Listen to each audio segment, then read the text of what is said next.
కోట్ల జన్మల పుణ్యం ఉంటే తప్ప సాధ్యం కాదు అంటారు. శ్రీకాళహస్తి క్షేత్రంలో నిద్ర చేయడం అంత గొప్ప. శ్రీకాళహస్తి కన్నా కరుణామూర్తి లోకంలో ఉంటాడా? కారుణ్యామృతవర్షిణం ఘనవిపద్గ్రీష్మచ్చిదాకర్మటం విద్యాసస్య పదోదయాయ సుమన సంసేవ్యమిచ్ఛాకృతి నృత్యం భక్తమయూరమద్రినిలయం చించజ్జటామండలం శంభో వంచతి నీలకందర సదా త్వం మే మనశ్చాతకః. పరమేశ్వరుడు అన్నాడు, ఇంత గొప్ప కూర్చోపెట్టి పువ్వులు తీసిన వాడిని నేను చూడలేదురా.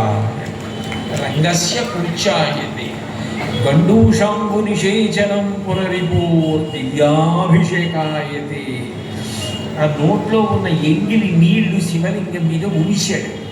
అయిందా అభిషేకం, తింటావా ఇప్పుడు అన్నాడు. పరమేశ్వరుడు అన్నాడు, అబ్బో ఇంత దివ్యమైన అభిషేకం ఇప్పటిదాకా నాకు ఎవరూ చెయ్యలేదురా. కించిత్ భక్షిత మాంసశేష కమలం, తాను ఎంగిలి చేసి ఉప్పుతో ఉన్నటువంటి మాంసం ముక్క పట్టుకొచ్చి అక్కడ పెట్టి తింటావా తినవా అని హఠం చేశాడు. ఇంత హఠం చేస్తున్నాడు వీడు, నాలో శివుణ్ణి చూస్తున్నాడు, తినకపోతే వీడు తినడు, ప్రాణం వదిలేసేలా ఉన్నాడని పరమేశ్వరుడికి ఏం చేయాలో తెలియక ఎంగిలి మాంసం ముక్క తీసుకుని ఇంత గొప్ప నైవేద్యం నాకు ఇప్పటిదాకా ఎవరు పెట్టలేదురా అని తీశాడు. ఈ ఒక్క క్షేత్రంలో కొండ కింద పరమేశ్వరుడు ఉంటాడు, కొండ మీద కన్నప్ప ఉంటాడు. భక్తుడిని కొండ మీద కూర్చోబెట్టాడు, తాను కొండ కింద కూర్చున్నాడు.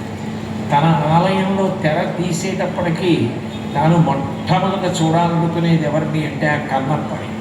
ఆ కన్నప్ప అంటే ఆయనకి అంత ఇష్టం.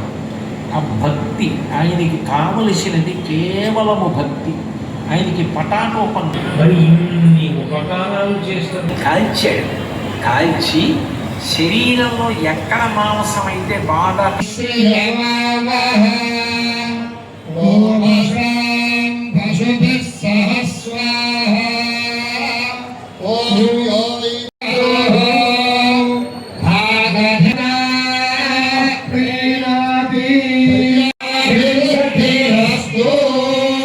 సత్యాసంతు యజమానస్య